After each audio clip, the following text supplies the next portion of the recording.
No, make it clap. Interesting. Okay. Hello and welcome everybody to our first Spoilercast, the NIXGIG Spoilercast featuring The Last of Us Part 2. We are a couple months behind, but we're busy adults, and that's what happens. Tonight, joining me is Mike, Kyle, and Sean. I guess we'll start out by saying, did you like the game? Period. Yes or no? Mike, as the one who just finished it. 100%. Give it a 10 out of 10. Kyle? Loved it. 9 out of 10. Sean? Yep, loved it. Fantastic game. I loved it. I think it's my game of the year. Boom. Boom. Mic drop. I played a lot of games this year. Mm-hmm. None of them were harder to put down than The Last of Us Part 2. Okay, go ahead. So Kyle and I have talked about our feelings about this show or this game before, and his opinion pissed me off, as well as his antics regarding his opinions. Mike has not really had a chance to unpack his feelings about the game because he took too long to play it. And I have not spoken with Sean about this, but I think Kyle and Sean have spoke to each other. And yeah. Sean and I are probably close to in the same camp. Probably pretty close, yeah. I just want to say that I think the acting and directing were phenomenal on this game. I think that I had the intended reaction of writers and directors. And I think that there's a lot of people who it just didn't land with. There was a lot of leaks that came out prior to the game. I didn't see the leaks personally because I actively try to avoid that kind of stuff. I think that the leak was just that Joel got murdered. And I think that people that saw that leak automatically joined Team Ellie and hated Abby before they even got to know her. And then I think when they went through and played the game, they just refused to hear Abby's side of the story out. It didn't matter what happened; they had their mindset. Right. And then there's also people who just love Ellie and Joel so much that they're regardless of whether they knew beforehand or not that Joel was going to get murdered viciously by a golf club. They weren't going to give Abby a chance either. And I'm in that camp. I did not have spoilers prior to this game. I think I knew Joel died. I did know that Joel died. I knew that it was going to be a revenge story, right? But I did it was never that I didn't want to accept Abby. It was more of the opinions that I really am it really was it's Team Ellie. It was me being Team Ellie is what it is. So we got Kyle, who's an Ellie stan. Mike, did you give Abby a chance? Yeah, of course. I gave everybody a chance. That's what I do. I'm happy with everybody. Everybody's great. I just followed the story as it was meant to be played. Yeah. I remember having some conversations with some of my Star Wars friends who basically, I don't think that the story was presented in a way that, made you want to give Abby a chance. I think that if they had kind of gone through Abby's backstory prior to the scene of her murdering Joel viciously with a golf club, it would have hit a little bit different. And I'm sure on the second playthrough it hits a little bit different. And honestly, it hits different now that I have gone back and played The Last of Us 1 again. Because good God, Joel is a fucking sociopath. Yes, but and I will say this, and I will stand by this until I die. In Joel's shoes, I would make the same decision over and over and over again. I would never not make the decision to save Ellie. But Joel's exclamation to Ellie at the end of the first game is, you have to find a reason to keep living, and when that reason's gone, you have to find another one. You just keep going, and it just kind of hit me differently in the second playthrough of the first game, because I just was realizing it wasn't because Joel necessarily cared for Ellie. It was because he created her into this reason to keep living after she got Tess killed.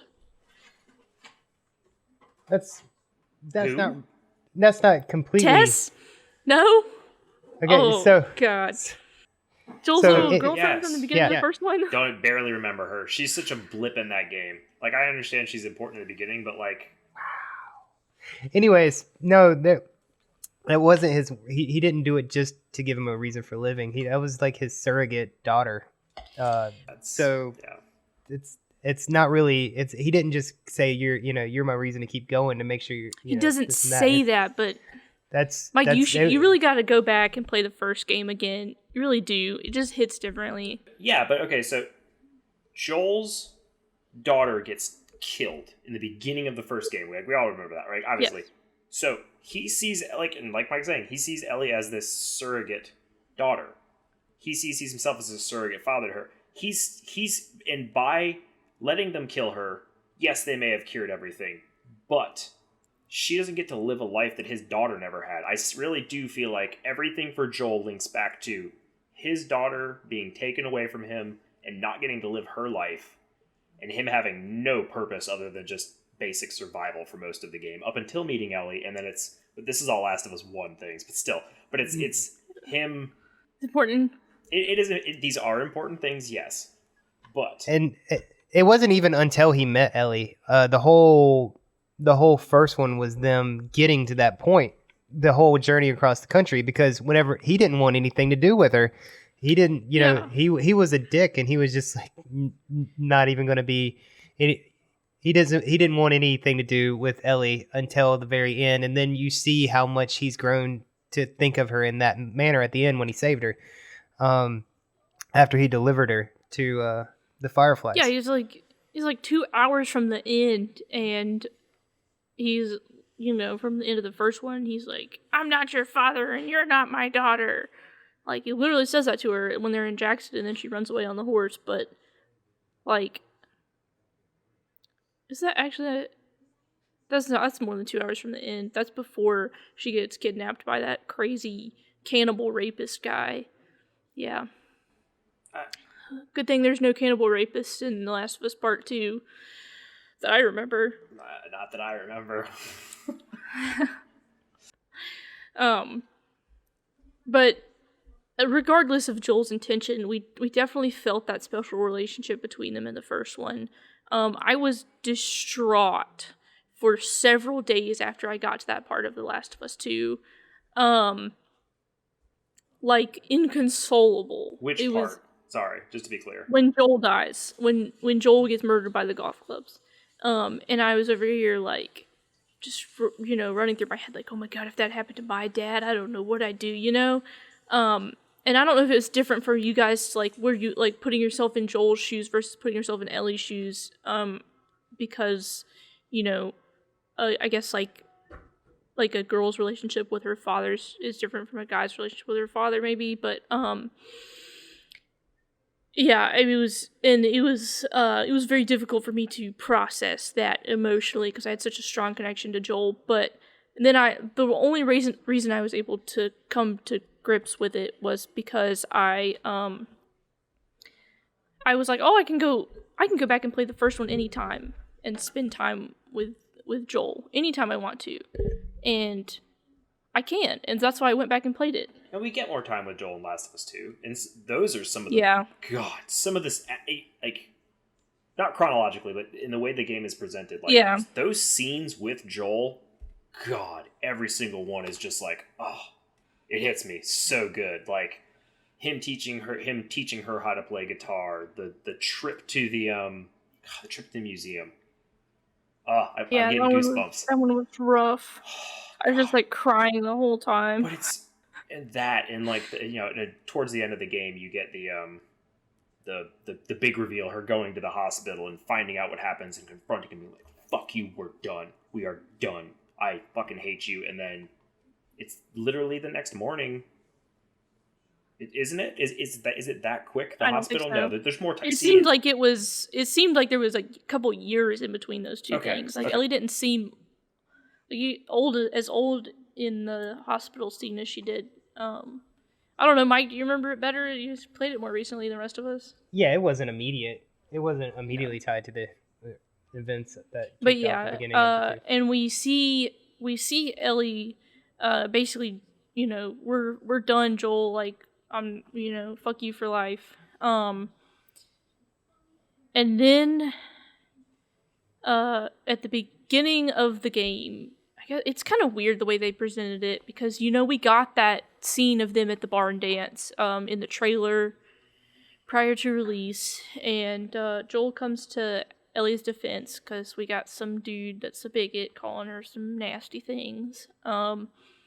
And, just like a teenager, like, she's 18, but, like, fuck you, Joel, I don't need you to stand up for me. Man, I can't even continue to talk because I'm just getting emotional again.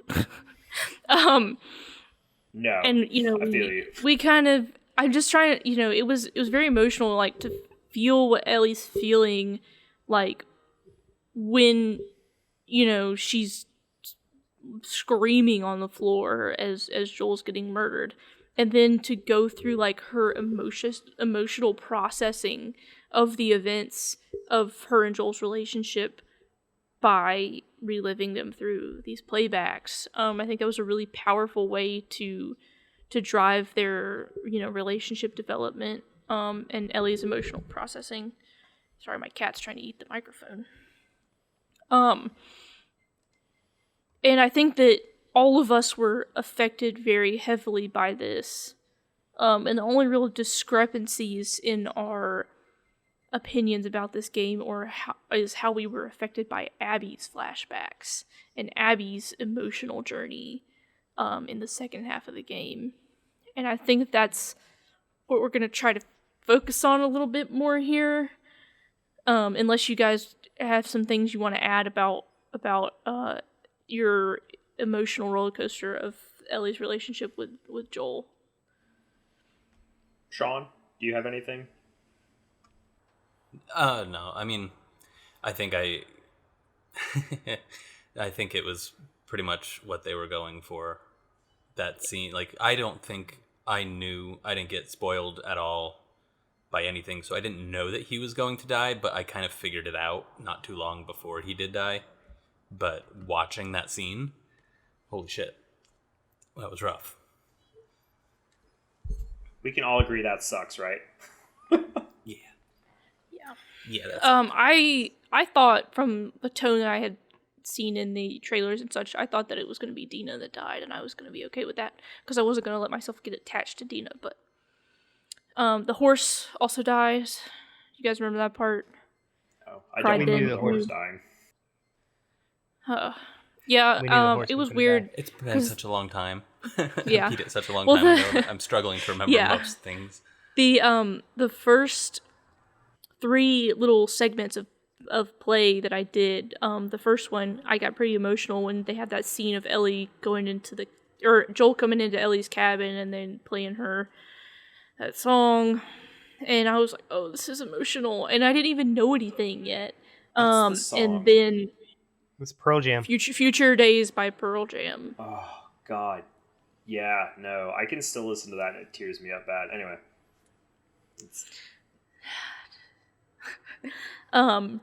And the second little chunk I did was Joel's death. And then the third chunk I did was the horse's death. And I was just like, oh my God, when is this gonna end? Like, and it didn't ever end, the emotions. So yeah. Yep. We're riding the snake, guys. So you guys weren't affected by the horse's death. That's kind of rude, but okay.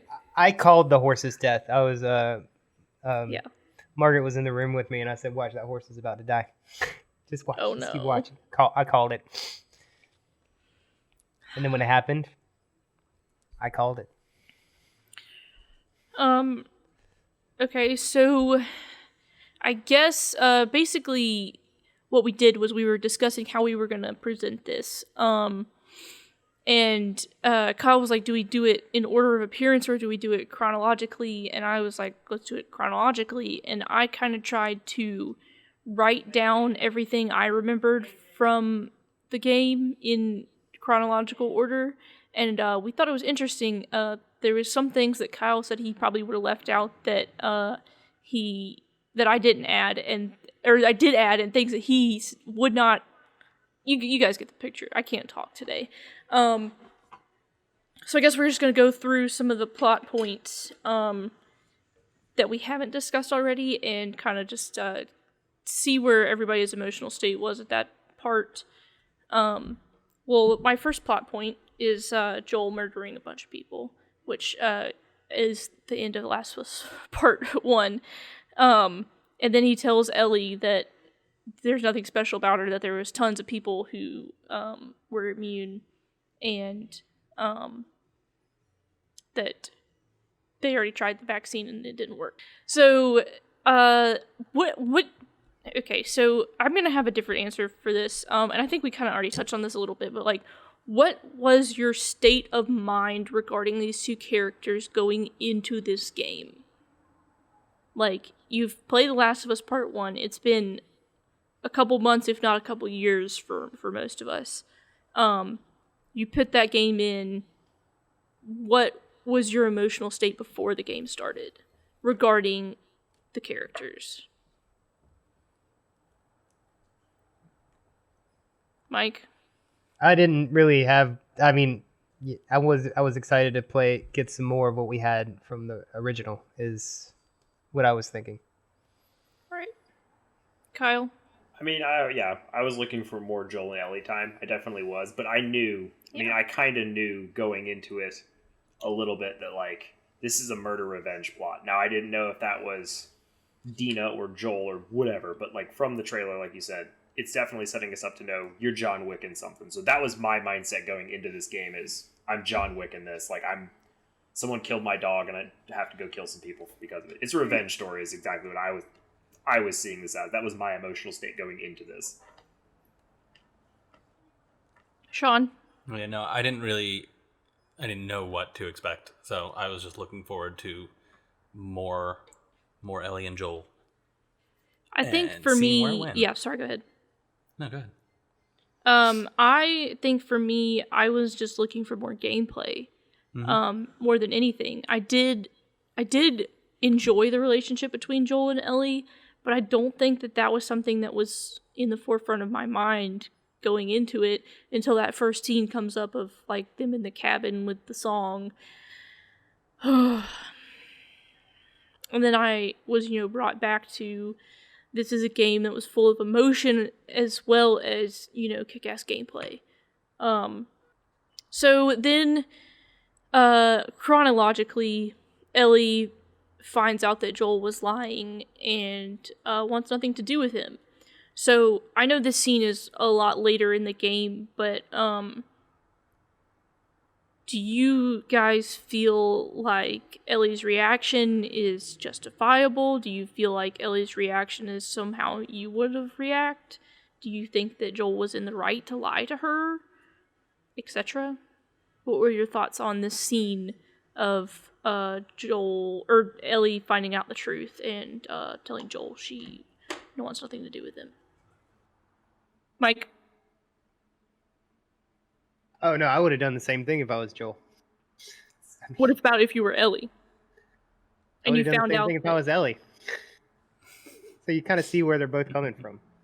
Yeah. I agree with Mike. I think it just as a reminder, Mike and I both being parents of daughters, I think especially and I don't want to speak for Mike, but I know I definitely relate to Joel, like as a parent of girls. It's like, It's that kind of thing where it's like I definitely see that, and I think maybe that's because of at the state in my life where the stage of life where I'm at versus the stage of life where everybody, Sean and Katie don't have kids. Not to say anything, but that's what I'm saying. Is just because you guys don't have kids, Mike and I do. That may just be the lens that we're seeing this through, right? Like the lens of like a father, right? Like I totally see it as that, but and absolutely as a child of parents too. Like I see where Ellie, and Ellie has every right to be pissed off. Joel lied to her about something very, very important, obviously, but as Joel, if I was Joel, I'd do that shit 100 times over. I would totally save that person to let them have a life to live. But anyway. Well, at the same time, like I see, even not being a father, I absolutely see where Joel is coming from, and I would do the same thing. On the Ellie side, I don't know. That's a little bit tougher. Like I can understand why she's angry, but I don't know if I would react the same way. I think I agree with Sean. I think that for me as a person, I tend to be like too forgiving. So I don't think that I would have been able to tell someone who has basically been a father to me, like, fuck you for life. Like, I think that was a pretty extreme reaction. I mean, it was something extreme that Joel did, and it's hard for us to, like, contextualize this because, the chances of something similar to that occurring in real life are pretty slim. I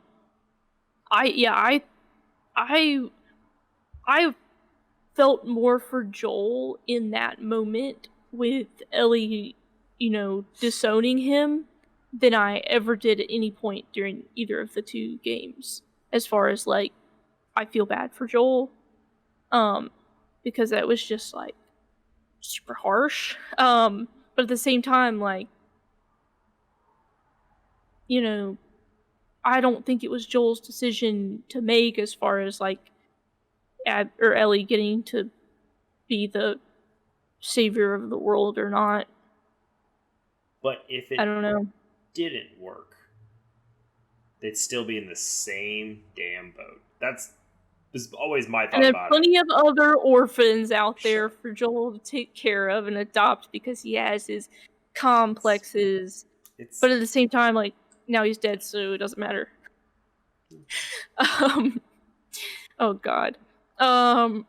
Okay, and so let's start talking about Abby a little bit. Abby and Owen. How did you guys feel about their relationship prior to the events of the game? Like, if that makes sense. Like, of like the earlier flashbacks. I got you. So let's talk about Abby's relationship. Okay, we can just talk about Abby's relationship with Owen as a whole. I'm gonna let you guys talk first because I think that I probably have a dissenting opinion for all of you, for Abby and Owen's relationship. Mike, Abby and Owen's relationship, any and all of it. So whenever we first hear about this relationship, she's going to look for her dad who ran off to go help a zebra give birth? Mm-hmm. Something. The zebra was caught in the barbed wire or something. Yeah. Right. And then her dad's just like, oh yeah, you be crushing on that boy. And she play like, Dad, quit playing. And then we meet him, and then she obviously likes him, but she's really young, and but they obviously like each other, and things could be, growing into a sort of relationship. And then later on, Joel kills her dad, and then she just kind of veers off into left field and kind of pushes everybody else away. So after that, the next flashback was them on the Ferris wheel, maybe? Or I think that's when Owen originally finds the aquarium. The aquarium. Yeah. Mm-hmm. So then she's already she pushes away his advances because she is just consumed by the revenge she wants to get for what happened to her dad. So it's a very complex relationship. It could have gone a completely different way if Joel hadn't have intervened in her life. So Joel has messed her up several different ways. So that brings us up to the end of the flashbacks, basically, for Abby's relationship with Owen. So Kyle, you want to give your thoughts up to that point? Yeah, so like Owen and Abby obviously have a history, and I get that. I totally get that. They have a history together, long history. Obviously, like Mike said, you know, this is somebody who helped her maintain her sanity and kind of helped keep Abby from going too far. He definitely was like Owen is her rock, and I totally get that. But at the same time, are we just doing up through the flashbacks? This is where we're pausing to the conversation about the relationship. So pause prior or just after to Abby and Owen separating. Abby and like Owen's... emotional, like when they break up, kind of, I guess. Okay. Prior to him dating. I'll keep it to this bullet point because I see what the next one is, because that changes a lot of shit. But yeah, so it's like, yeah, up into the relationship, yeah, of course they have this relationship. They're you know, and when we meet them, they're not together. He's with Mel, she's not with anybody, and like they're still kind of, there's definitely that tension there, but it's always just it's them being longtime friends. Is how it's played off as friends at the beginning is when you meet them. So at that point, it's fine. I see what you're typing. Sorry. Yeah, no, and it's fine. I mean, it is what it is. Like, they're lifelong friends and they have a relationship. I mean, I get that. It's just, I have nothing to... At this point in the game, I'm fine with Owen and Abby's relationship. They just seem like they're friends. I would... But more about, like, chronologically. Chronologically, he's her rock. He is still her rock. Even though they're not together anymore, they still are very good friends. And obviously, he is her moral compass in life. But he's also feeding her revenge. Like, he is very much so a part of that revenge plot as well. Like, he feeds that shit, because he does not... It's not up until when they're there, he tries to convince her a little bit otherwise, in that brief moment, right? But up until then, it seems like every conversation they've had, it's all about getting revenge, right? Isn't he the one that's like, you want what I want? Yeah. Like that? Up until right before they meet Joel. Okay, so basically for me, I think that, yeah, it's just sad because I really feel like Owen and Abby could have been happy together if she wasn't, like, self-destructive, you know, with her whole revenge plot. And I guess that's the theme of the whole game, is that revenge will eat you alive. But yeah, there's that scene where they're, like, kissing or whatever, that's like the flashback, and she's like, stop, I have to go back to training. And it's like, you know that she has to go back to training because she wants to get ripped so that she can murder Joel with a golf club. And for no other reason. You don't remember that scene? I remember that scene. No, this is completely diverting, but I'm just curious, is there any significance to the golf club? I don't think there is. It's just... No. Okay. No. Then moving. That's all. I didn't know if there was any significance to a golf club. I didn't think there was, but I was trying to remember. I was like, there wasn't like some scene of her and her dad like fucking playing putt-putt or something, was there, that I just glossed over? It resonated with me that we see Abby napalming her own relationship with Owen just because she wants to murder Joel. And basically, he didn't even have to tell her it's me or him, but that was the gist of their falling out, so to speak. Is that he wanted to move on, even though he lost just as many friends and family members in the massacre as she did. But she, you know, was staunch in her decision to pursue revenge, and I think that this resonated with me because obviously, not literally, but like understanding what it's like to be on the outside of a relationship and looking in and being like, I didn't put my own like selfish desires aside, or things could have turned out differently. Like, I wasn't ready to give up this part of my life, but if I had, things could have turned out differently, you know? So, like, seeing this, like, self-destruction of, like, she has no one to blame but herself for the way that things turned out with Owen, and she knows that. And I think that's kind of what starts driving her throughout the game, is she knows that she should have given this up a long time ago, but now that it's done, she regrets letting Owen go for it, because the revenge has not made her feel any better about herself and not made her miss her dad any less. And she thinks, her whole thought process and the way that they insert these flashbacks is kind of like, I should have given this up and just gone to San Diego with Owen a long time ago. Like, I shouldn't have stayed here to get stronger to pursue this thing with Joel, because Owen means more to me than that, and I just didn't realize it at the time.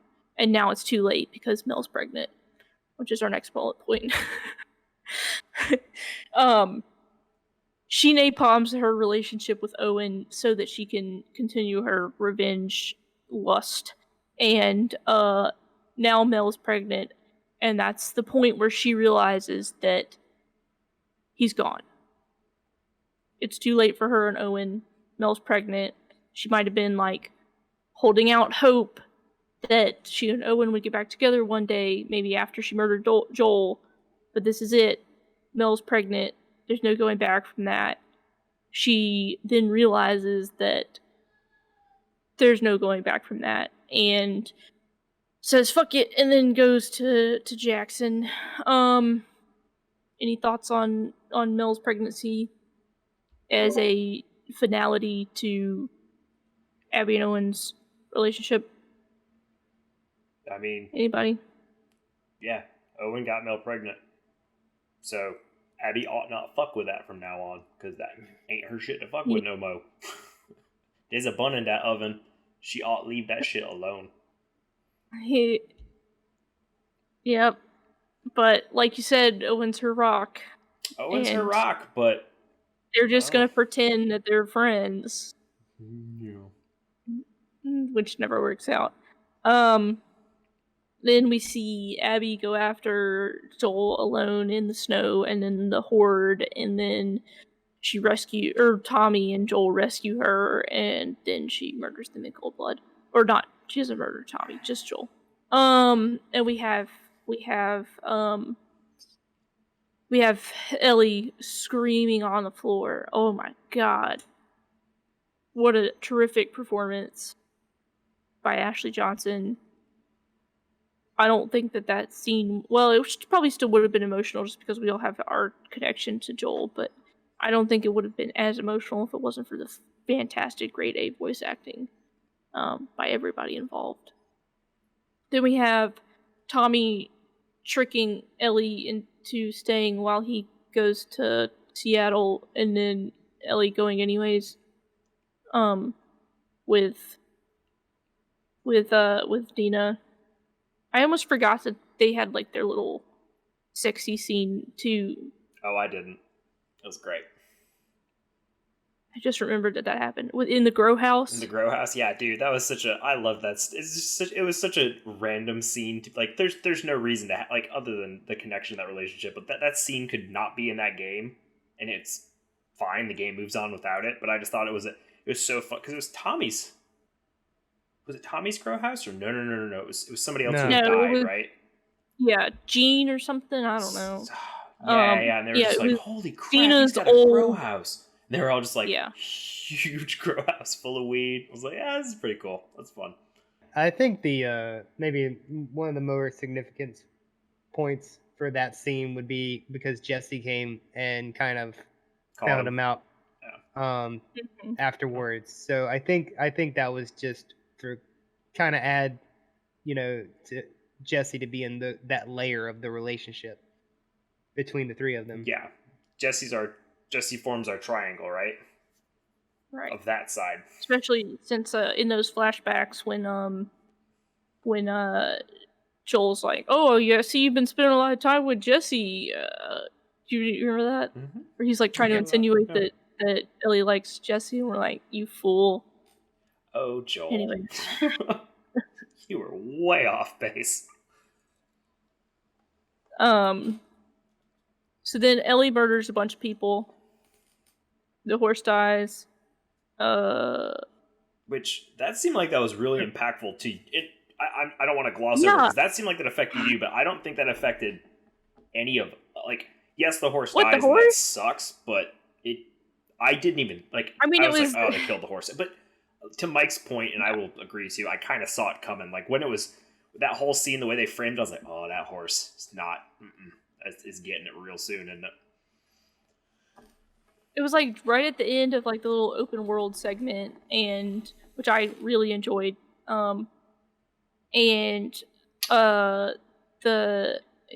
was like just boop de doo de doo jumping over the barbed wire, and then all of a sudden, and I was like, no, the horse!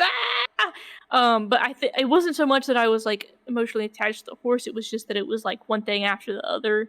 You know, like I was still like sorrowful about Joel's murder, and then all of a sudden now the horse dies too, and I'm like, fuck, like who else is gonna die? Like this is just little, oh god. And because we're not because we're doing chronologically too, and talking about the open world, and I think this is worth noting, is that part of the game threw me off, because I was like, oh shit, it got open world, and I was like, is this what the game's gonna be? And it's in that open world too is a scene that you can miss. The Ellie playing several. Take on Me. There are several, but I feel like the biggest one from any of the scenes that you could have and go through, right? Her going to the record store, finding the guitar, and playing Take On Me by Aha. The cover that she plays, and that was I love that scene, but you could miss that if you didn't know it existed, along with other scenes too. You could have missed the entire bank, I believe. The bank? Yeah, you could have missed the whole gun. There's a whole synagogue scene. Did you guys go to the synagogue? Yeah, and they talk about Dina being Jewish. Mm-hmm. Yeah, and I fell down that rope. The funny thing is, I think you had to go to the synagogue though. I think that was part of the story. I couldn't remember. But yeah, when you're like trying to swing over on the rope, and I fell and died like my first attempt, and it was funny because I saw like a compilation of people after they released the permadeath mode. I found a compilation of people dying and like doing stupid stuff trying to do the permadeath mode on Twitch or whatever. And one of them was someone falling off that rope and dying, and it's like, no, you made it this far, now you just try the whole game over again. Oh man.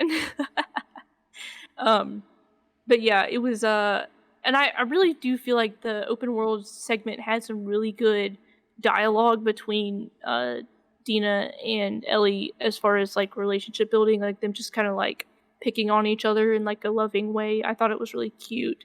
I heard some people say that they felt like the dialogue was awkward between them, but I think that was done that way on purpose. It was supposed to be like these people have like been friends for a while, but now their relationship dynamics changing, and so their dialogue is going to be a little awkward.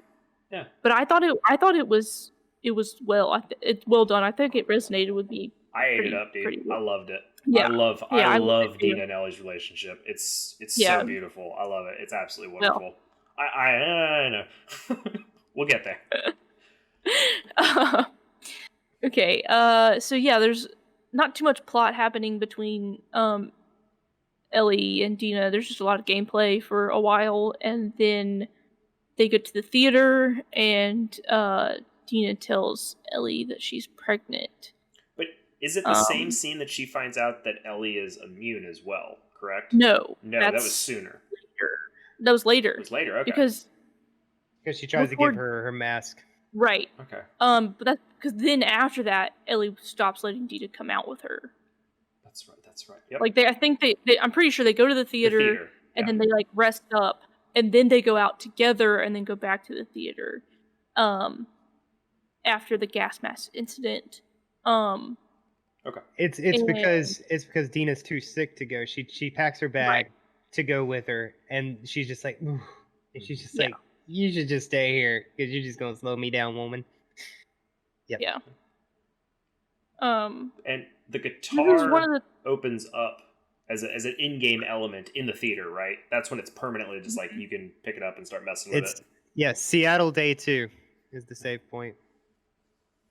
I did have like a logistical issue here where it's like we see Ellie leaving the theater and now all of a sudden she's somewhere else, and it's like, how did she get there? Because I've already explored the area everywhere around the theater. This does not make sense logistically. And then they just like at the end of your segment, it just like cuts off and then cuts back to you being at the theater, and it's like, no, like it's which is I guess it's kind of, but in the first game there wasn't really very many times where you had like a home base you were like leaving and then coming back to, and I think that was one of the things that I really liked about that first game, is that everything was very realistic as far in I know that this was done to cover up loading scenes, but I distinctly remember when in the first game when Joel is opening up the sewer grate for them to crawl into after they leave Philadelphia or whatever it is, where the Boston. the bad people. No, not Boston. Oh, okay. The one after that. After they get the car. When they link up with the dude and his brother or whatever. When they're like opening the sewer grate, and it's like, it's so great that I have to watch them open the sewer grate, because that's how it would be in real life. But then like years later I was like, that was a loading scene and I never noticed it. But yeah, it was one of the things I was like, this game's great, it's hyper realistic, I think that helps with like the immersion, but so that's kind of something that took me out of the immersion in Last of Us 2 was, just ending up back at the theater. Like, that doesn't make any sense. But so Dina's chilling at the theater, being pregnant, just like someone else we know. Mel. But the thing is that it's just really interesting because Mel's pregnancy marks the end of Abby and Owen's will they won't they relationship, and Dina's pregnancy doesn't really have that profound of an effect on her relationship with Ellie. Like, nobody says it, but they both kind of have this unspoken agreement that this isn't going to change the direction that their relationship is heading. Oh, yeah. Her being pregnant with Jesse's kid does not change how Ellie... Yes, yeah. I agree. So, then we have Jesse showing up. Now we got our triangles. We have... Yeah, because we're at the theater on day 2, and then we find out that Dina has figured out where all the sectors are on the maps, and there's a lot of chatter going on in Sector 14, and so this is when she figures out she needs to go to Hillcrest, and then we explore Hillcrest. Chapter. And that's when you get the ability to murder dogs. Yes. Yes, which is... Yeah. Was that hard for you guys? The dogs... No, I was running them down. They were... Yeah, after the first one, I was like... Because I played this entire game with my wife, which... Just to preface this, is it maybe potentially the difference between how... I don't know how you guys played. Like... Alone. I did not play this alone. I played this with my wife. This is... Like, Last of Us and Last of Us 2 are the only two games that I've ever played start to finish with my wife, and it's like kind of like it was like a thing we did together, right? So that it was us enjoying it. Like, some of the best times I had this year was playing it. I will say Last of Us 2 will be my game of the year as well, because the best time I've had playing video games this year was playing Last of Us 2, and that entire emotional roller coaster and breaking my heart. But anyway, so that with the dogs, how I handled them though, because I recorded some that we're playing right now over our podcast, but the way I recorded them isn't how I played against them initially.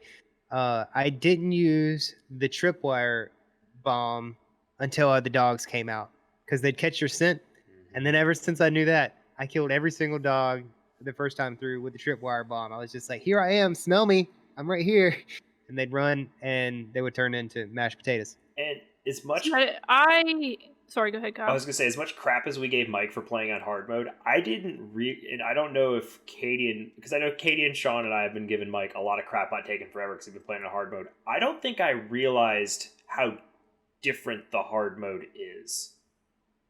Like, Yeah, so when I was playing last night to record some footage for this podcast, I think it accidentally went to normal mode because I just picked Hillcrest to play, and it was so much easier because like whenever somebody hears you, like you're in a line of sight and somebody can see you or whatever, it shows you like, hey, it's in this direction over here. You see a little highlighted thing over here. And you can be like, oh, stuff, somebody's over there and they can see I'm in their line of sight. Let me hide over here. That doesn't happen in hard mode. You just hear, somebody can see you. So you're just like, I don't know where they are. Let me just run. Or whenever you're shooting somebody or somebody's shooting you, you can see where they're shooting you from, what direction from. So you know which way to like go after or hide from. That doesn't happen in hard mode. And whenever you have an attacker and you're looking at them, basically the whole attacker is outlined. So like, hey, my gun's gonna hit them. That's not in hard mode. You have to like, take your gun and just aim it to wherever your guy is because they don't automatically hit your target as soon as. So I was just running through normal mode last night, like loving it. Like this is the easiest game in the world all of a sudden. After you beat it on hard mode once. I didn't use the tripwire mines on the whatever they're called. I didn't use those on the dogs because I wanted to stay stealthy. The silence pistol I used a lot on the dogs because you can't really strangle the dogs. Like if they're attacking you, you can stab them. But otherwise, I just tried to or the bow. Whenever I got the bow, I would try to use that on the dogs because they have bigger heads, or like their heads larger in proportion to their body. Muted. What's up? So, Kyle, you're muted. Are you muted on purpose? Yeah, he's okay. Never mind. Sorry. Sean, how'd you feel about murdering the dogs? I never have an issue with it in video games. Not like I'm gonna go out and I personally don't get the whole I don't want to hurt the dog. Like, it's a video game. I've never had an issue with it. Like, I'm not gonna go out and do it to a real dog, and I've never do that. But they're ones and zeros. I agree. Sorry, but yeah, I agree. But it's what got me on later on when you're petting the dog. We'll get into that, but yeah, that dog got me more than the rest of like the rando dogs. Your companion dogs are different, Companion dogs are different. Yeah, the companion dog messed me up a little bit later. Well, the thing about the companion dog, we can go ahead and talk about this since we're already talking about the dog, and we're not that far from that, anyways. It was weird because of the way that they had it organized. So you kill the dog before you pet it. Mm-hmm. So you're Ellie, you murder the dog, and then you go and then you're Abby, and then you're petting the dog, and then it's like, oh shit, is that the dog I murder later? So it didn't really have that effect on me. What is that noise? Sorry, my boyfriend's getting ice. All right, Abby goes after Owen, who has run away, and gets caught by a couple scars and is then saved by a couple of apostates. Which I had to look up that word. I wasn't sure if it was like a special scar word or it's not. It just means someone who's dissented from a religion. And then it was used in Fire Emblem Three Houses, I just noticed. So this is a pretty weird segment where Abby's like choking and then they save her and then they go after her. I don't think there's really much emotionally to talk about what was going on here, but it's setting up important events, but yeah, it's not right. This scene is important for things, but it's not. Yeah, I don't. Yeah. Yeah, it's basically building the beginning of her arc. Right, her nice redemption arc with Lev and Owen. I mean, not Owen. Sorry, I was reading Yara. Owen. I wanted to say Yara. So then our next bullet point, which is in red, bold, capitalized letter, exclamation points. Abby fucks Owen. I want to make a correction here. It's actually Owen that fucks Abby. He started it. It takes two to tango. Well, yes. They both in the but he wrong. definitely started it. Oh, yeah, no. Oh, well, Owen's talking about getting that boat and going. We going. Yeah, no, That boy ain't So right. clearly, his relationship with Mel is not sunshine and rainbows. It just sucks because it's like, for Abby, now she has this hope that, like, maybe they'll run away together, but she feels like she has to redeem herself first with this whole Yara thing. But also, she feels bad because Mel is still pregnant. And man, I mean, so do you guys think that Abby was old enough to be around before the apocalypse started? So this game, in the part that we're talking about, I was actually looking at this last night because I couldn't remember either. Just time wise, right? We're talking 26 years after the fall of everything. So no. If Abby was alive beforehand, she was very young. And I don't think she was. So this is, I think she was born, and she was born into the broken world or whatever. Yeah. Right. And this is important because, we have social norms now where it's like, if you slept with someone who had a baby on the way, I feel like it would be more of like a huge thing if you were to do it in like modern society versus like apocalypse society. I don't know. Maybe Pat laughed at that. Yeah, I don't know. I don't know if I agree with that, but no. Okay. I mean, never mind. I do and that's kind of an interesting, and just because at this point in the game, we are introduced to the wolves and the Seraphites. We know that these two groups exist. We know a little bit about the wolves, a little bit about the Seraphites at this point, right? We have these two very different factions of people, where a lot of and Abby comes from the Fireflies into the wolves, right? So Abby was living with the Fireflies who are trying to rebuild and recoup our society. Her father was pre all this. So I feel like these are values that, as a parent, right? As a parent in like as a parent, you would try to instill some kind of moral compass into your children, right? Like that's what you do as a parent, whether it's through religion or however you live your life. You definitely try to teach your kids, this is an okay way to be. This is the things you should do. Like these are normal things you do. But I don't think anybody ever sat me down and said, you ought not fuck somebody that's in a relationship.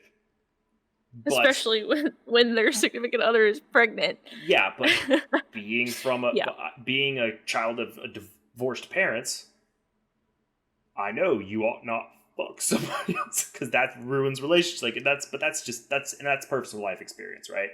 So that's lens. But I think my point is that I think there's more important moral dilemmas going on in the apocalypse than cheating. There's not really marriage. So you still feel guilt and feel like shit. Yeah, I mean, Abby does feel like shit afterwards. Yeah, well, yeah, she feels like shit. So obviously, she knew what she did was wrong. So I don't think it's not 100 years into the future.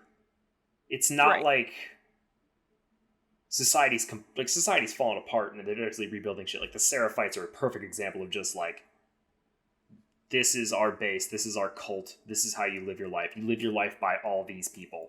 And the wolves aren't much different, though. The wolves are a military-based group. So it's a little more in that vein. So possibly it is more of a... I don't know. Yeah. I just feel like with Abby's relationship with Owen being what it is, and him starting it, like, it's not necessarily her responsibility to, like, stop that from happening. Which, maybe that's just... I mean, it's more of Owen's responsibility to not do that, since he's the one that's in a relationship.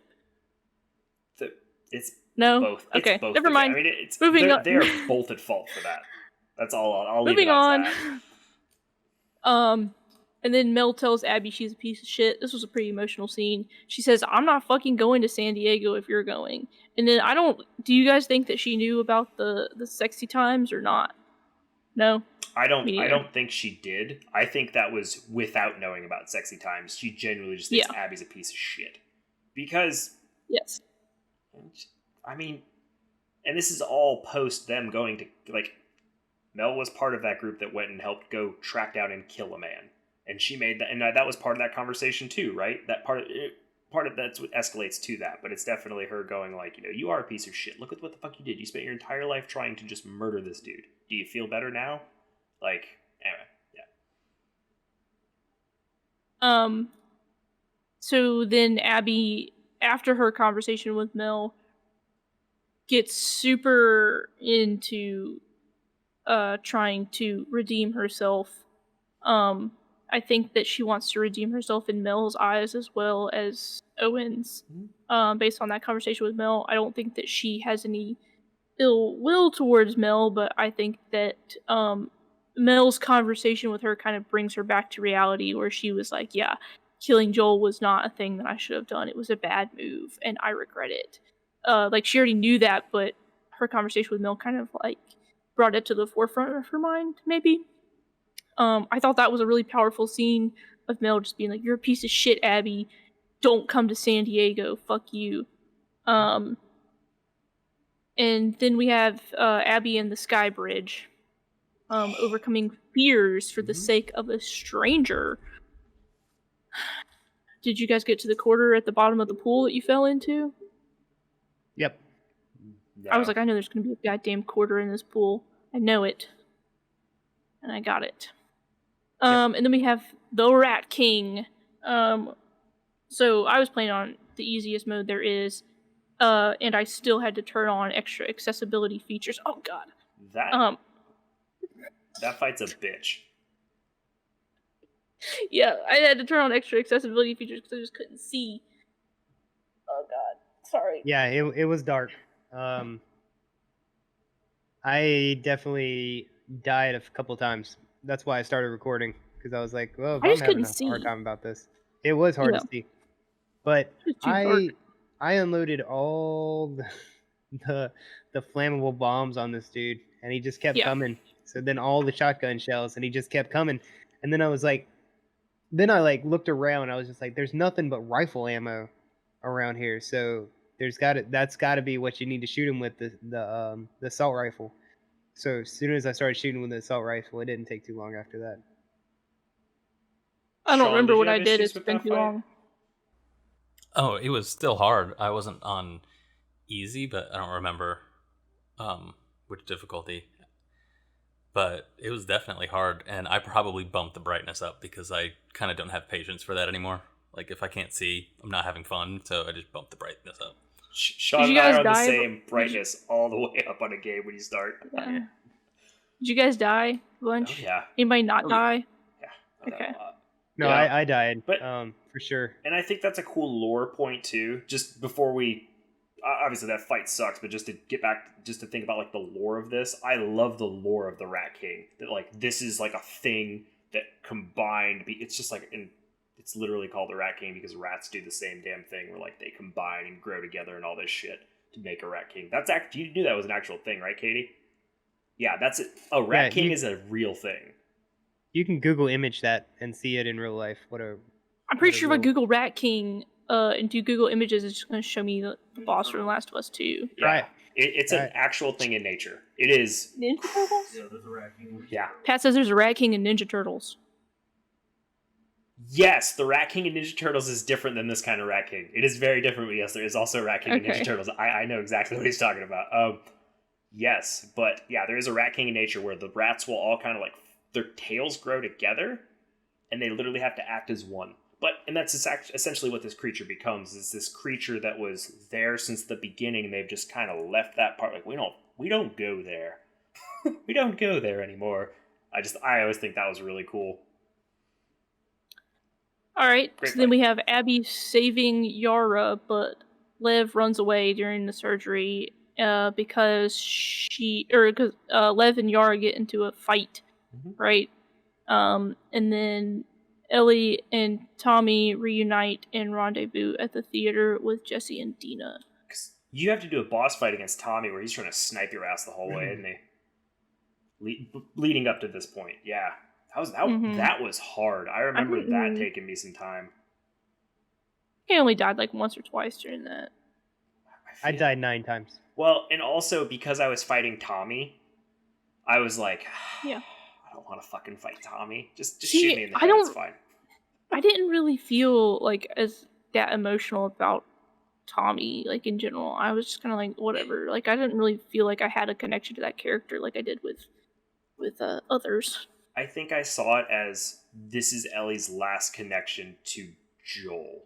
Because it's his brother, right? It's like, this is like her last little link to, well, not her last link, but it's one of her last links to him. So Abby and Yara go after Lev, who was going after the mom. On the Seraphite Island. The Battle of... Right. Fuck, what's it called? Hold on. I did make this note. Vancouver?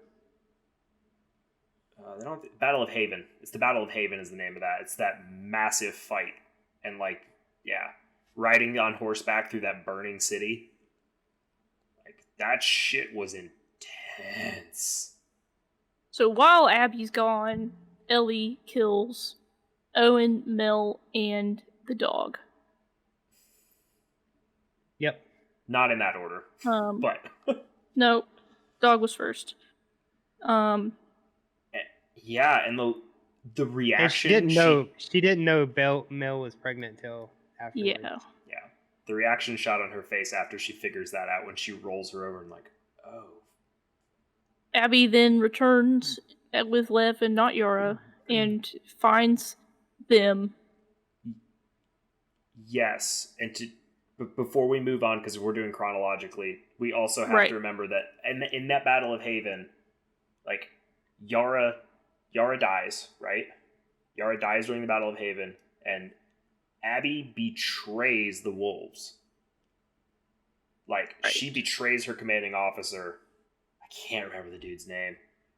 Anybody remember? And murders a bunch of them. No, I know what you're talking about. Yeah, there's that one scene where she's literally has a like standoff with him, and like he gets shot and everybody dies and whatever, and then she goes off with Lev. But I feel like that's an important point to make, is she's basically done with the wolves at this point. Like, she said, fuck it, I'm done, I'm out. Yeah. They've outlived their usefulness. She used them until she murdered Joel, and then now she is ready to run away with Owen, who wanted to run away to begin with. But, too bad. So sad. She doesn't know he's dead at the time. I wonder if she would have behaved differently if she'd known Owen was dead already. I don't think so. I don't think she would have. No, because they would have took Lev. I think Lev was more the leverage. That's what Lev stands for. Leverage. Oh, yeah. Yeah, I feel like at this point, she's invested in Yara and Lev. Going to that island, she's invested in them as people in her lives. She's almost seeing it as her family now. Where I feel like before it was the wolves were her family, but now she's seeing Owen, Mel to an extent, and Yara and Lev as her, like, this is my family now. To an extent, or growing into this thing. Obviously more, but so. Then we get to the best line in the whole game. Abby murders Jesse. And then screams. Jesse. Or shoots. No, shoots Tommy. Shoots Tommy murders Jesse. I let you live and you wasted it. Fantastic voice acting again. A super emotional scene that we have to watch twice. And then we have Abby and Ellie's boss fight number 1. Where this one was hard for a lot of people. This one was very hard, yeah. Yeah, so during this one, I definitely, because we were playing as Abby, I definitely tried not to hit Ellie. Same. Because I'm like, you're strangling her to death, and you're just like, I quit hitting that quick time button eventually. Yeah. I'm done. I didn't have any problems with this one because I didn't think this was how it was going to end. I was like, something's going to happen. I don't think that I was like, I think I was like, there's a gun I haven't unlocked yet or something, and I know I got all the guns up to this point, so I know this isn't the end of the story or something along those lines. So I didn't really have problems with this one. Sean, did you have trouble with this one motivating yourself to continue the QuickTime events? Oh, I was about to say, like, I'll be honest, I don't recall, but yes. Yeah, there were a couple of times where I let it fail just to see what would happen, and because I didn't really want to have to. Right. But I get agree, through it Sean. because you have to eventually. Yeah. I did the same thing, Sean. So, a lot. I tried a lot because I was just curious because, other games have had those moments where and I was just curious if they had built this into Last of Us 2 at all, right? Where if you do like certain things or follow certain events. And obviously I didn't want to go looking while I was playing because I didn't want to spoil it for myself because no, I haven't spoiled everything, so let's keep it. But yeah, I definitely, this is a hard fight for me, man. I really did not want to do it, and just this game was really good at messing with your emotions on that. It was a hard. then we I remember have that being a hard boss fight too. Just in general, that was not an easy fight. Like Ellie was a bitch to fight, and I wonder. This was something I was curious about. Is depending on how you spec'd out Ellie, I wonder if her weapons would change. Does that make sense? I don't think so, but maybe. Yeah. So then we have Ellie and Dina on the farm with the baby potato. Little half Asian, half Jewish little potato. That, hands down, in this entire game, that scene is my favorite. From start to finish, this entire game, her holding that baby on top of that tractor. It was a broken tractor. She was just on top of the tractor with the baby, right? And just singing that stupid song. That's my favorite scene, man. I love that. It made me so happy.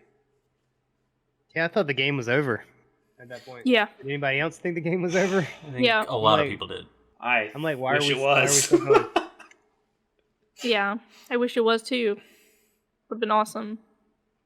And then we have Ellie having her PTSD attack in the barn with the pigs or whatever, the goats or whatever they're trying to wrangle. Sheep? Yeah, whatever. One of those farm animals. Yeah. I don't know where they got those sheep from. Maybe I guess they were still on the farm, but you think the zombies would have eaten them? Well, and also this is a year. A year has between the farm events and the end. I mean, it's been a year. The baby's been born. Yeah. So it's been some time, and also it seemed like that house was fully stocked, which I get. Houses can be stocked, whatever. But that house seemed like it was. Yeah. And they had like electricity and everything. So then we have Tommy showing up with new intel on Abby. And he is fucked. He's like can't really walk because his leg didn't heal right, and like one of his eyes is like janky. And he is not with his wife anymore. yeah. One last chance to caution Ellie from throwing everything away. But then we see that she's having nightmares and stuff about Joel. She barely sleeps. All this PTSD related stuff, and she is convinced that the only way to silence those nightmares is murdering Abby in cold blood. Even though she already killed everybody that Abby cares about. Yeah. They did this because it mirrors what you were saying earlier, how Abby and Owen couldn't have a relationship because she was too consumed with revenge, and so she threw that relationship away to go get revenge on Ellie, and now it comes full circle, and Ellie's doing the same thing. she's gonna lose Dina to go do the same thing that Abby just did. So then, yep, she goes after Abby. Abby and Lev get kidnapped by the slavers. Ellie murders a bunch of slavers. But before we leave the Sorry. farm, no, I just want to make one more point. Is because I was recapping stuff last night, like that fight that her and Dina have, because Dina that scene before she leaves and decides, like, that is, Dina tells her flat out, if you do this, we're done. Like, that fight is real. And seeing this relationship bud and start and flourish and being able to see all that and then, see where they are and be like, fuck, they're happy. But Ellie just sees this is the only cure for my shit. The only way I can fix this is to do this awful, terrible thing. And, like, yeah. Ellie makes her decision, she goes, but like that scene with Dina, I feel like is really powerful. Okay, so we have Ellie, slavers, Ellie saves Abby and Lev from the cross. Abby's like, you. And then they have the fight. Well, no, Abby tries to leave without the fight. Right. Abby. And then Ellie forces Abby to fight her by holding a knife to Lev's throat. Yes. Yeah, and I think it's like the way Abby looks, the difference between Abby from the last time we saw her to when she pulls her down, like, she is almost damn near unfucking recognizable as a person. Yeah. Like, holy shit. She is, like, she's emaciated. She looks like a Holocaust victim. Like, yeah. So Ellie gets her fingers bitten off. Yep. Not going to be the same guitar player after that. So then we have, I thought that this scene was really powerful, where Ellie's like beating on Abby and she's seeing the flashback of Joel's mangled body, and then she finally sees him like smiling, like, and she just like realizes that there was more to Joel than just his violent death, I guess, and then we get that beautiful scene of her telling Joel that she's ready to start forgiving him, which I think the thing that really fucked me up as far as like Joel's death was that she and he had a major falling out right beforehand, and that they weren't even on speaking terms when it happened. But then we get that last scene showing that she has, started to forgive him, and so they did have a nice last conversation, and they weren't like, fuck you for life and then he's dead, because you can't take that back. So yeah, they brought it full circle. Yeah. Was that scene the night before? That scene was after the dance. It's after the bar fight. Okay. Yeah. But no, and that it just everything brought full circle back, because I mean she essentially did the same thing that Abby did to her. She beat the hell out of her and then let her live in the very end, which is the same thing Abby did to her a couple hours before in the cave. So there's a lot of just elements that just bring things back full circle between the two, and I think that's what the game was trying to get out of, is the similarities between these two characters, how they're at each other's throats, but they're essentially at each other's throats for the same reasons, and they're essentially doing things for the same reasons and doing the same things to each other. So there's just so many similarities between, both of them. And yet they're on opposite ends of the spectrum. And I don't think, did either one of you mention that Lev is the one that stops Ellie? Like, Lev's... Abby. She stops Abby from beating the shit out of Ellie in the first boss fight. Yeah. No. I'm talking about during that scene where they're on the boat. Like, I really do feel like, because Lev sees how much Abby cares about Lev, right? Ellie You mean sees how much Abby Ellie- cares about Lev. yeah. Right? She sees that this is obviously like there is this family that they've built, right? She sees this. She sees Right. that there's value. She sees there's love there. There is this compassion. Obviously, it's not a sexual relationship or anything like that. It's a relationship, right? She sees that that's real. And I do feel like part of the reason that she does not kill Abby, the PTSD and all these other things, flashbacks, yes, but I really do feel like that's a point too where she knows too that if she does kill Abby, Lev's going to come after her. What stops Lev from trying to hunt her down and kill her too? So it's just this perpetual cycle. No? Yeah. I don't think that was it at all. Yeah, that because was not the she- impression she- I I got. don't think that's She part of it, at used- least. No, she used that against her. She saw it apparently, obviously, because that's why she put the knife to her throat, because this dude's special to her. Mm-hmm. So let me put the knife to the throat. But that wasn't the reason she stopped. The reason she stopped was because of what they told you in that moment about the flashbacks with Joel. Yeah, I think that was my impression too. Was that her coming to terms with Joel's death while she's beating the ever living shit out of Abby is what brings her to a halt there. Sean, what was your take on the reason that she stopped? I don't know. I mean, like when Kyle was saying that, I don't think that it was like, I see what you're saying, but I don't think it would have been because she was afraid that he was going to come after her. But I was in my head while you were saying that, I was thinking it's more like, oh, well, you know, if she kills Abby, then she's really screwing him over as well. And, you know, how far do I really need to take this, you know? Yeah, I think it was more of like seeing Lev's relationship with Abby and comparing it to her relationship with Joel. And it's time to let it go, finally. Yeah. Yeah. Then we have Ellie going back to the farm. Dina and the kid are not there, and she can't play guitar anymore without her fingers, so she's fucked. She's lost She can try. There's people who do it, I'm sure. That was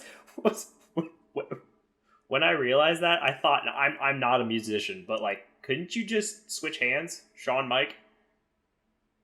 No. It would not be easy. It would not be easy. Okay, but You what I'm would saying have- is, couldn't you do it left-handed, right-handed, and that No, would you could. solve the issue? But an amateur guitar everything- player, it's probably not going to happen.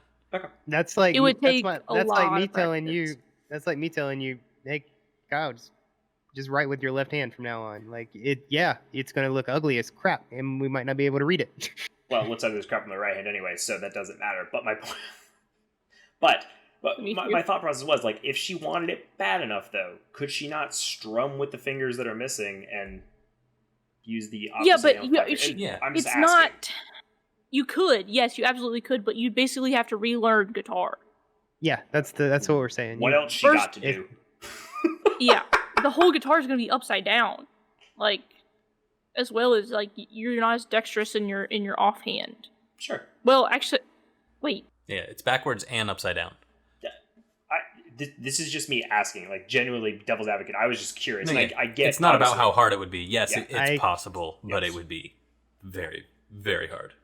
I have a degree in classical Yeah. guitar, and I can't play one single thing with my left hand. Fair enough. Okay. That's what So- that's why I was asking. So we have been running a little long, so I think we're gonna try to wrap this up a little bit. A couple things that we didn't cover is one, fuck the stalkers. They sucked. That first one scared the ever living shit out of me. And Stalkers then, were amazing though, because they were the smarter one. Like they knew to Yeah, hide, and I- they knew to attack in groups, and That- they knew. That I just broke- blew them all up with Molotov cocktails. Well, that shit kind of meta broke me a little bit too, because I was like, for real? This is it's obviously a game mechanic thing, right? Like, there's no other reason other than them as a game mechanic. Looking at all the other like evolutions of the clickers and everything else, like there's no other thing like that in any of these games. So it almost felt kind of a meta thing to me. Well, I mean, I guess things could like develop different in different places. So I'm not really like that wasn't earth shattering to me. That was not as bad for me. I did take a second to be like, were these in the first game? I couldn't really remember. But like the bloaters, those were not in the first game. But like they like kind of mentioned that it's like because of the moisture content in Seattle, because it rains all the fucking time. So, that made sense. Kyle, you want to tell us about this inside joke that you've been keeping from us for a while? Yeah, absolutely. So this is my in-house inside joke. So I played it with my wife. So when we were playing together, it was the biggest thing of when we got to Abby, like neither one of us were having this shit. We were not okay with it. Like, and in retrospect, and I'll get there. In retrospect, it's whatever. But anyway, so when we were playing we were playing together and we were just playing the game. I was just going through stuff as Abby, and I'm kind of like, motherfucker, how long do I have to play as Abby? And just like, all right, whatever. Hopefully this is just a couple quick scenes. And it was not, which is fine. I played through the game, enjoyed it, etc. But while I was doing it, I did this dumb Elmer Fudd voice. I was like, hush, be very quiet. I'm hunting Elwies. And just kept on moving on with this thing and digressing this thing. And so over time, that's how Abby started talking with, instead of Lev, it was Wev. Oh, Wev. Oh, Wev. Perhaps we're going to find some quarters in here. And my entire thing was digressing her down to an Elmer Fudd character in my head, and just a stupid inside joke, us talking about quarters. And this eventually turned to this whole stupid Marky Mark thing of like, oh, I found a quarter. And specifically it spawns because in the game, the first quarter you get is a 1976 state quarter. And that's not a thing. The state quarters didn't start until 2000. So there's no 1976 state quarter. It just doesn't exist. So that shit just shattered me anyway. I think I also really like the cards better than the quarters. So anyway, it starts this whole thing, and like as this is going on, I'm starting to think about it as it's moving on, playing through the game, and I'm like, so she's just got like a sock full of fucking quarters while she's sneaking around like had this dumb canon shit in my head where like Lev for one Christmas gets her like the portfolio of the state quarters so she can slot them in so they stop shaking around or whatever. And just this dumb thing where it eventually got to this point of just, me to that, or the fact I find it very ironic that as Ellie you go to a bank but you don't as Abby, because Abby could literally just be like, holy shit, banks exist, it's every fucking state quarter all in one place. So it was just this dumb digression of this thing, right? So but eventually just evolved into this whole like character that I kept just joking with my wife, where literally I can just be like, if we find a coin in my house, be like, oh, ooh, it's a quarter. Wev, oh Wev, I think I might have found a new quarter. And this is me and my dumb brain just seeing her like rummage through this sock of quarters and pull it out and be like, nope, I got a George Washington, that's a New Mexico quarter. And I got this one, this is from this place, and blah, blah, blah, blah, blah. And just this whole stupid thing, and just joking about like their adventures afterwards, where like they're going on adventures, going through places, finding new quarters, and Lev just being like, shut the fuck up about the quarters. Oh my god, no one cares about your fucking quarters. Just beating her with a sock full of quarters. Because I thought that shit was funny. But quarters became such a joke in my house that my son now says it like that, which I feel bad about. I need to correct that shit. But yeah, so it's just this thing. But like, as much crap as I gave Abby, without Abby, and I love Lev. Lev is probably my favorite new character in Last of Us 2. I love Lev as a character. I think that's such a bold move for this game to have that character be in here as, a female, just addressing the trans community and dealing with that as a thing. I think that's wonderful, and I love Lev as a character for that. But without Abby, I don't get quarters. And quarters was like one of my favorite part of this game. So that's all it was. It was just a stupid thing. I wish I could animate these because I have all these stupid headcanon bullshit that me and my wife have been joking around with, but I'm not that clever. But that's all. It's just quarters. I just thought it was really funny. That's all. And it's not as funny as I thought it was. But. Oh, I wish we could animate it too. Yeah. I mean, dude, I don't know. I just see Ellie Elmer Fudd or Abby Elmer Fudd. Be very quiet. I'm hunting Elwies. I can see that. Right? Right. Final thoughts. I see what you were saying about the parallel between Abby giving up her relationship with Owen for revenge, and then Ellie giving up her relationship with Dina for revenge. But I feel like Abby's hit me harder because it was like post revenge. Now she has this opportunity to kind of like rekindle that, except for she doesn't because Mel's pregnant, and then also that opportunity was taken away from her because Ellie killed her Owen.